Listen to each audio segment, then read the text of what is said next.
Hello friends, welcome to the platform of Darshanik IAS. This is Akshay Kadam. So guys, today on this platform of Darshanik IAS, we are going to discuss one concept from Indian philosophy. So in your ethics paper, there is a philosophy segment, and in philosophy segments, there are different branches of ethical reasoning. One branch of ethical reasoning is virtue ethics, then consequentialist ethics, deontological ethics, and rights ethics. Now in virtue ethics, Sadgun Naitikta, okay, there are different philosophers. Aristotle, Plato, Socrates, Epicurean, Stoicism, many theories are there. Same way in India, there are different philosophers who also advocated virtue ethics like Buddha, Mahavira, etc. So Buddha advocated Ashtanga Marg virtue ethics and middle path virtue ethics. Then Mahavira also advocated idea of Mahavratas. Okay, so in Mahavrata, Satya, Asteya, Aparigraha, Brahmacharya, Ahimsa, that Mahavira advocated.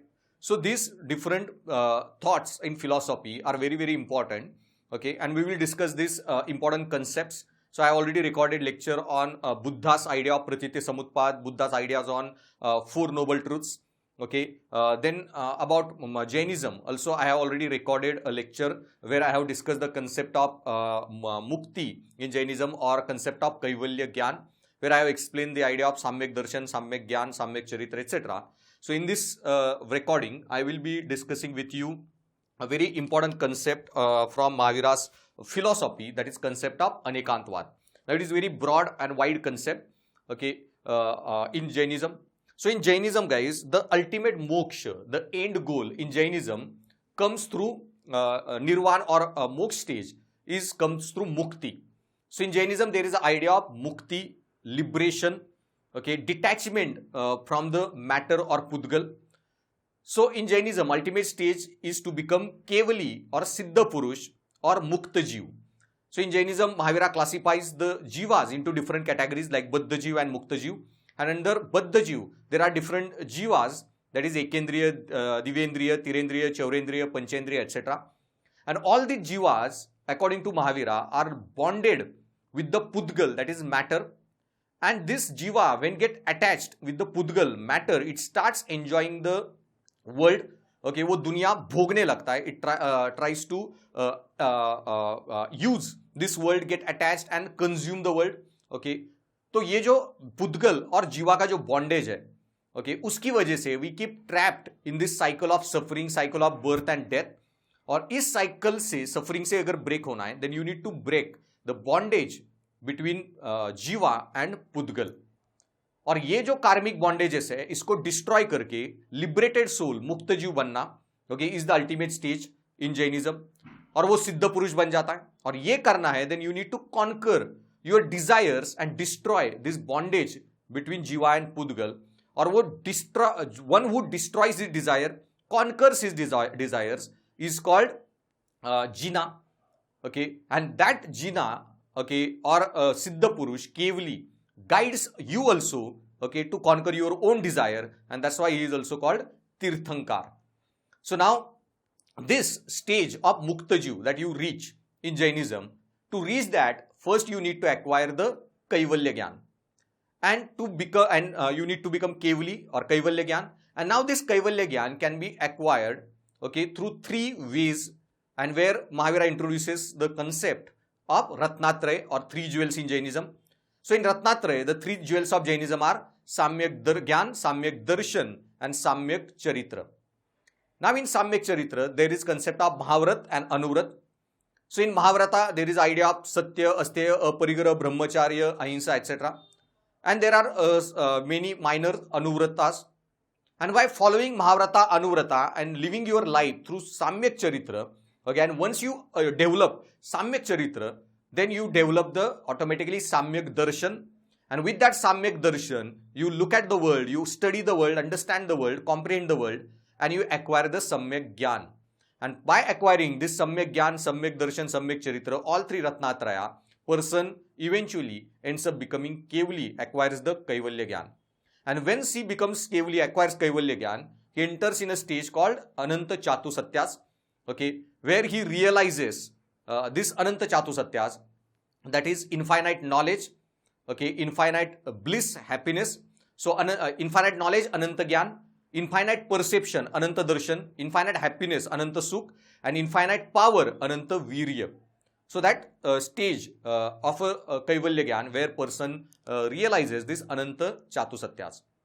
So in this theory, okay, of Kaivalya Gyan, you need first you need to realize Ratnatraya and three jewels in Jainism. In Ratnatraya, there is Samyak Charitra, Samyak Darshan, and Samyak Gyan. So under Samyak Darshan comes this concept of Anekant Vad. Okay, and this concept, okay, is a metaphysical concept in Jainism. It's very, very important concept in Jainism, Anekantvad, that is multifaceted reality. And guys, in Indian philosophy or even in world philosophy, if you ask me, my personal opinion, that which philosophical idea I like the most, okay, then this is this Jainism's idea of Anekantvad. It is most amazing concept that Mahavira introduced. Okay, Anekantvad, this is one way, it's a part of Samyak Darshan. So in Ratnatraya, I told you Samyak Charitra, Samyak Darshan, and Samyak Gyan. It comes under Samyak Darshan, the way you need to look at the world, okay, where Mahavira introduced this concept of Anekantvad. And it is the most awesome concept in the philosophy ever. The concept I like the most. Okay, और इस concept में फिर महावीरा का क्या कहना था, that we will discuss in detail. So to explain you this concept, okay, जो महावीरा ने example दिया था, that I will explain. कि एक एकांतवादी सप्तांत पुरुष, ये एक कंसेप्ट से we will try to understand this idea of Anekantavada. So Anekantavada में महावीरा का जो कहना था कि अनंत दृष्टिकोण एग्जिस्ट. ये जो रियलिटी है is multifaceted, it has infinite aspects, and that's why ये जो इनफाइनाइट एस्पेक्ट्स है रियलिटी के, no one can understand this ultimate infinite aspects of the reality.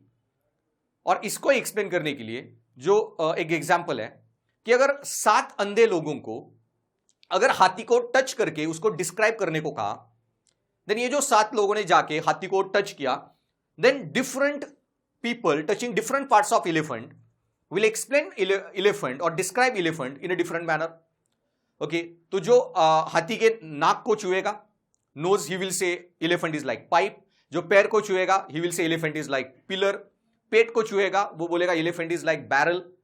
And everyone, okay, who is touching different parts of elephant will describe elephant differently.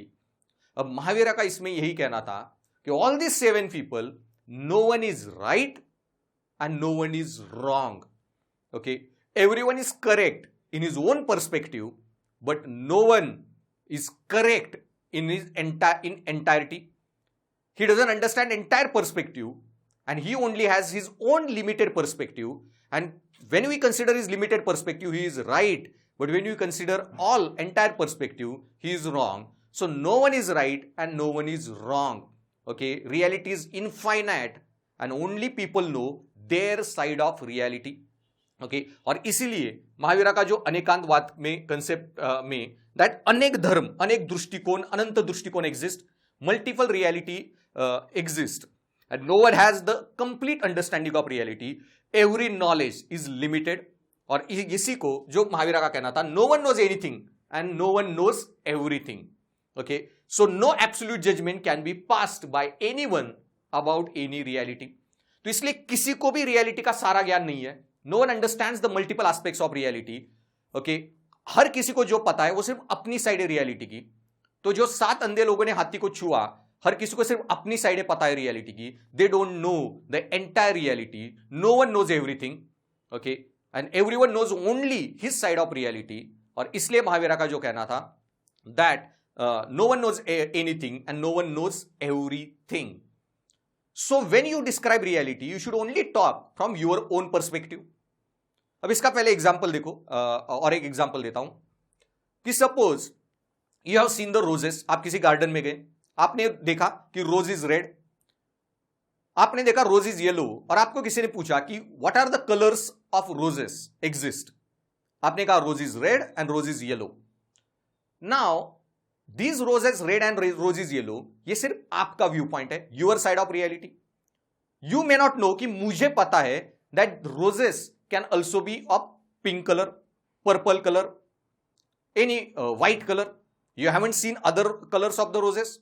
चलो आपने वो भी colour देख लिए सारे, but you may not know कि Australia या America में कोई ऐसी रोज की वैरायटी है okay, which has a different colours जो आपने अभी तक देखे ही नहीं।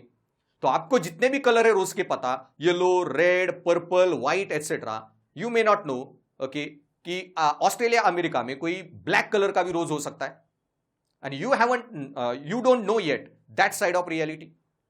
चलो आपने दुनिया के सारे गार्डन्स में गए और सारे कलर के रोजेस देख लिए, स्टिल यू डोंट नो कि अंडमान निकोबार या कोई अमेजोन के बेसिन में या अफ्रीका के किसी जंगल में कोई ऐसी रोज की वैरायटी है जिसका कलर आज तक इंसान ने देखा ही नहीं। We don't even know that such a colour exist. Maybe अगले साल या अगली जनरेशन में वो कलर भी डिस्कवर हो ह्यूमैनिटी को। And so no one knows the infinite aspects of reality. Reality is infinite, अनंत दृष्टिकोण exist and people only know their side of the reality. So no one should pass the absolute judgement about anything. You should speak only on your behalf the theory of relativity that Mahavira talks about, that you need to understand your relative viewpoint only, that what you know is your side, not the entire aspects of the reality. और इसलिए महावीरा का कहना था कि आप जब भी कोई चीज बोल रहे हो, you should speak it okay through a सयवाद। तो यही से नयवाद सयवाद का कंसेप्ट आता है। तो बेसिकली महावीरा का कहना था कि don't say rose is red, rose is yellow. When you say rose is red, rose is yellow, you are restricting the color of the roses. Roses have infinite colors, and so you should not use predicate. Rose is red, rose is yellow. You should say you don't find past final judgment, and that's why you should say, I see rose is red, I see rose is black. So everyone should speak on behalf of his side. Don't speak on behalf of the other people, other sides of reality. और इसलिए महावीरा का कहना था कि जो दुनिया में हर किसी अपनी अपनी फिलॉसफी दे रहे हैं, हर किसी को लग रहा है मेरा धर्म महान, ओके, सो अगर आपको लगता है कि मेरा धर्म सबसे महान, अगर आपको लगता है कि मेरा रिलीजन सबसे महान, then you know only your side of the reality, okay, you don't know the other sides of reality. तो फिर ये मत कहो कि मेरा धर्म सबसे महान, यू शुड से मुझे लगता है मेरा धर्म सबसे महान। You should say मुझे लगता है मेरा भगवान सबसे महान, okay, because you only know your side of religion, your side of reality. You haven't studied others' religion and other sides of the reality, okay. Your knowledge, that's why, is limited. और इसीलिए okay, Mahavira का जो कहना था कि you should have tolerance, you should respect diversity, you should respect the other people's views, give scope, allow scope for them to express their reality. अब इसी तरह की एक स्टोरी विवेकानंद के इसमें भी आती है फिलॉसफी में। जब विवेकानंद शिकागो कन्वेंशन को गए थे, ओके, जब वो अपना स्पीच दे रहे थे, उन्होंने एक मेंढक की स्टोरी की बात की कि एक दिन एक छोटा पानी का एक पूल होता है, तालाब होता है, और उसमें एक मेंढक होता है। एक समुंदर से एक मेंढक आ जाता है, तो जो छोटा पानी का जो मेंढक है उस तालाब में, वो समुंदर के मेंढक को देख के पूछता है कि वेयर आर यू फ्रॉम। समुंदर का मेंढक कहता है I am from the ocean. तो बोलता है कि how big is your ocean. अब समुंदर का मेंढक गेट्स कंफ्यूज कि इसको कैसे एक्सप्लेन करूं, कितना बड़ा है ocean, it's infinite, it's never ending. तो he says I can't express you in words how big my ocean is. तो तालाब वाला मेंढक बोलता है व्हाट आर यू सेइंग, और वो एक साइड से अपने तालाब की डुबकी लेके दूसरे साइड जाके निकलता है और बोलता है is it as big as my pond. फिर वो समुंदर का मेंढक उस तालाब के जो मेंढक है उस पर हंस के आगे निकल जाता है। अब जिसने जो सिर्फ अपने ही तालाब में रहा है, जिसने उसके बाहर की रियलिटी, बाहर की दुनिया ही नहीं देखी, उसको क्या पता होगा ओशन कितना इनफाइनाइट है। अपने तालाब में रह के ही उस मेंढक को लगेगा ओके कि यही अल्टीमेट रियलिटी और मेरा ही तालाब सबसे महान। तो विवेकानंद का यही कहना था कि दुनिया के सारे लोगों ने सिर्फ अपने धर्म पढ़े हैं। No one has studied others religion, no one understand what is the depth, what is vast knowledge that exist in others religion also, okay. सिर्फ अपने उस तालाब के मेंढक जैसे अपनी ही रियलिटी में रह के they only speak on behalf of their reality, they don't speak on behalf of the ultimate reality. So Mahavira का कहना था don't pass final judgement, absolute judgement about anything. Rose is red, you should pass a relative judgement, I see rose is red, okay. और इसलिए महावीरा का जो idea है okay was full with extreme tolerance, respect for diversity. और इसलिए okay इसी concept की वजह से एक स्टेटमेंट है कि जैन धर्म समन्वय का धर्म है। Mahavir was teaching you to respect all other religions ideas, और इसलिए जैन धर्म ही का नहीं भी का धर्म है। सो महावीरा का जो कहना था, ये मत कहो कि मैं ही सही, मेरा ही धर्म सबसे महान, मेरा ही भगवान सबसे महान। महावीर का जो कहना था दैट जैन धर्म ही का नहीं भी का धर्म है, कि मैं भी सही तू भी सही। Okay, so everyone should pass a relative judgement, don't pass the absolute judgement. Okay, and when you look at the world through this relative judgements, कि मुझे लगता है मेरा रिलीजन महान, may not be the case, तभी तो जाके आप दूसरे रिलीजन पढ़ोगे। अगर आप ये बोलेंगे rose is red, you are putting limitation कि रोज सिर्फ रेड कलर का हो सकता है, then you will not keep open mind to know that roses could be of different colour, and you don't go on searching looking for the different ideas और different colours of the roses. So only आप ऐसा दर्शन, मैंने जो बोला Ratnatraya theory में साम्यक चरित्र, साम्यक दर्शन, साम्यक ज्ञान, तो आपके पास ऐसा दृष्टिकोण है, दर्शन है कि infinite reality exist and you speak okay in a relative manner, you don't pass absolute judgement. तो आप ये मान रहे हो कि मेरे पास लिमिटेड नॉलेज है, तभी तो आप फिर और नॉलेज एक्वायर करने के पीछे भागोगे। ओके, और नॉलेज एक्वायर करना चाहोगे and it will expand your knowledge. Okay, और ऐसा दृष्टिकोण है, अगर आप ये मानते हो कि my knowledge is limited, my knowledge is conditioned, my knowledge is only my side of reality, relative, तभी तो आप दूसरों की साइड जानने लगोगे, एंड वही जाके यू विल इवेंचुअली एक्वायर सम्यक ज्ञान, lot of knowledge, and you will acquire the कैवल्य ज्ञान। So first you need to understand, you need to have that humility inside you, tolerance inside you to understand the world, to know my knowledge is limited and to expand your knowledge. Okay, और ये इसी के लिए you need to respect all diversity, all ideas, और इसीलिए Jainism okay ही का नहीं भी का धर्म है। Okay, and this Anekantavada is the fundamental doctrine of Jainism. Jainism के मेटाफिजिक्स का ये बहुत इंपॉर्टेंट कंसेप्ट है, बहुत इंपॉर्टेंट थॉट है। अब इसमें और भी कंसेप्ट आते हैं, नयवाद, सयवाद, इसके दो सब parts. Okay, that I can explain you in detail here in the classes. So when I will be launching ethics classes on my app, I will explain them in detail, entire Jainism philosophy, 2-3 घंटे we will discuss that in detail, वहां मैं ये बात explain करूंगा। लेकिन अभी इतना ही याद रखना कि नय, महावीरा का जो कहना था जैनिज्म के मेटाफिजिक्स का, कि नय से बात मत करो, सय से बात करो। तो यन फॉर नो आप कह सकते हो, एंड सय एस फॉर यस। तो syadvada is more appropriate than nayavada. Okay, so when you say rose is red, आप प्रेडिकेट लगा रहे हो is, and you are limiting roses to the color red only. So इस तरह से प्रेडिकेट लगा के नए से बात मत करो, कंडीशनड रियलिटी से बात मत करो। You should speak through syadvada that I see rose is red. तो आप सयवाद से जब बात करते हो, then you when you express reality from a standpoint of relativity, आप रिलेटिविटी से रियलिटी को एक्सप्लेन कर रहे हो that I see rose is red, I see rose is black, I see rose is yellow, I think my religion is great, I think my God is great. Okay, and then only, then through this sayavad, when you look at the world, okay, one day you will be able to achieve this infinite knowledge, anekantvad. You will be able to understand the infinite realities that exist. Okay, तो ये नयवाद सयवाद उसी का सब part है, complicated concept है, that I can't explain you now. तो फिर ये अनेकांतवाद का सिग्निफिकेंस, बहुत बार यूपीएससी में जो क्वेश्चन आता है कि कोई थिंकर्स की आइडिया, जैसे इस साल के पेपर में गुरु नानक के फिलोसॉफिकल कंसेप्ट पूछे गए थे और उसका रिलीवेंस इन टुडे सोसाइटी। तो ये अनेकांतवाद का जो रिलीवेंस है आज के वर्ल्ड में, आज की सोसाइटी में, was Anekantavada significance is of non absolutism. Mahavira non absolutism की बात करते हैं, रिलेटिविज्म की बात करते हैं। तो इथिक्स में एक काफी इंपॉर्टेंट फिलोसॉफिकल डिबेट है, moral absolutism versus moral relativism.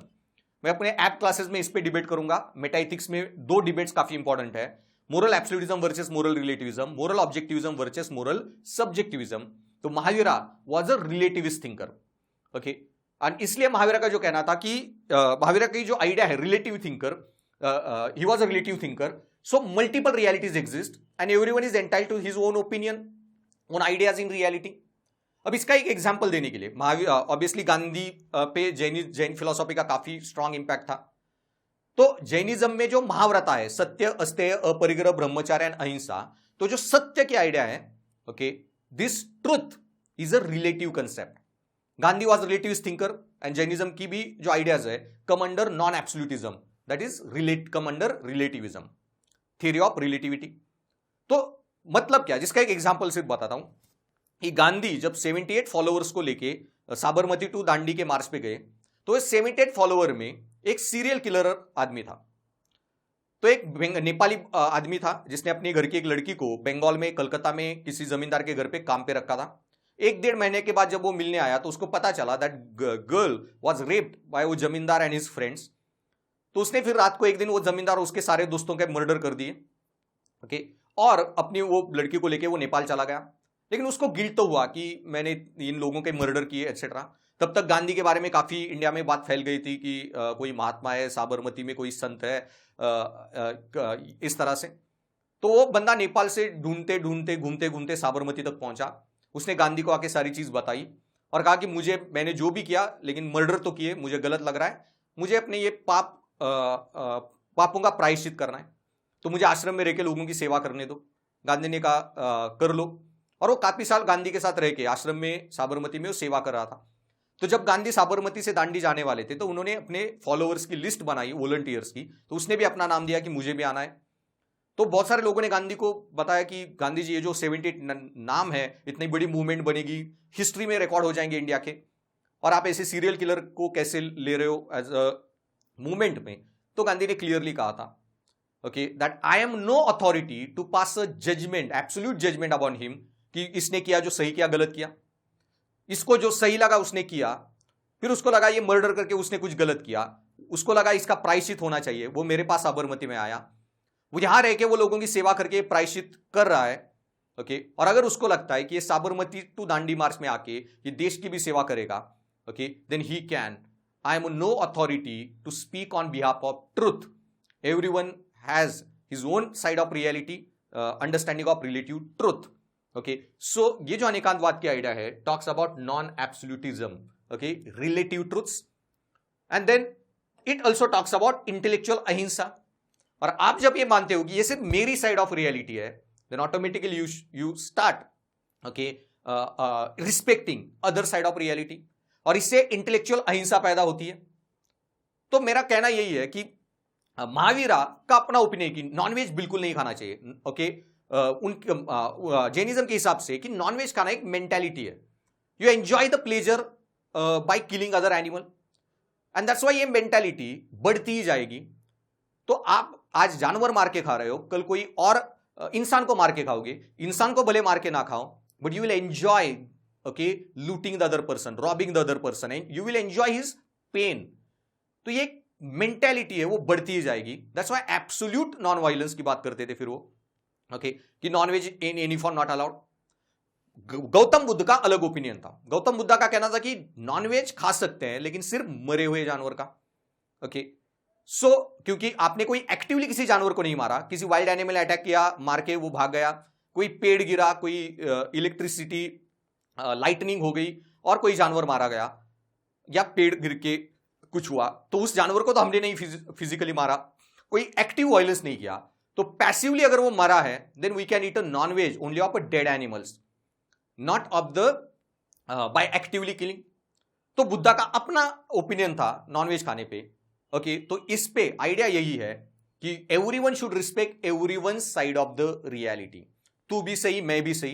And that's why मैंने जो बोला था कि जैनिज्म ही का नहीं भी का धर्म है, ओके। सो महावीरा अपनी ideas will never try to force on others, okay, and never will take others ideas or allow to be forced on himself also. Everyone should respect each other's ideas, thoughts, and that's why intellectual ahimsa he talks about, and it causes religious pluralism. So plural truths, multiple truths exist, and then automatically it gives scope, creates scope for religious pluralism, okay, and it is the rejection of fanaticism. And also Anekantavada idea rejects this fanaticism. ये जो सारा terrorism से लेके सारे violence जो हो रहा है कि मेरी आइडियोलॉजी सही, मेरा ही धर्म सही, मेरा ही भगवान सही, इस चक्कर में जो सारी चीजें हो रही है, okay, Mahavira was exactly talking against this idea through this concept of Anekantavada, okay. Religious fanaticism हो या किसी भी टाइप का fanaticism, okay, shouldn't be there. You should respect diversity, you should respect tolerance, you should respect each other, okay. So it's very very awesome thought in Jainism, the Anekantavada, okay. So तीन thoughts जो है मुझे बहुत पसंद आते हैं। तो Jainism का अनेकांतवाद, बुद्धा का प्रथित समुत्पाद, ओके, और भगवत गीता का भी एक साइंटिफिक टेम्पर, एक रैशनल रिफ्लेक्शन, ज्ञान योग का जो कंसेप्ट है, ओके, भक्ति योग, कर्मयोग एंड ज्ञान योग, और ज्ञान योग पाके सकर्म, निष्काम कर्म एंड अनासक्त कर्म, ये तीनों कर्म करना, okay, that I will discuss in separate lecture. So Pratitya Samutpada Buddhism के आइडिया पे तो मैंने ऑलरेडी एक लेक्चर रिकॉर्ड किया है, you can even check that out in my channel. So thanks for listening, guys. Okay, and stay tuned to my Darshan IAS YouTube channel. Like and subscribe these videos. You can join me on Telegram, UPSC Tics 4, and download these notes, PDFs, and stay connected there for the updates. And you can download my app, Darshan IAS by Kadam Sir, from Google Play Store, and stay connected there. I will soon be launching my full-fledged ethics and essay courses up there. So almost 120 hours ka ethics course that will cover all aspects of all state services, as well as UPSC exams ethics needs, and also 50-60 hours long essay course. And these two courses will be one-stop solution. You don't need to study anything else than these courses, and you don't need to study anything else than the notes that I will provide in the class. Okay, so thanks for listening, guys, and stay tuned for more interesting concepts.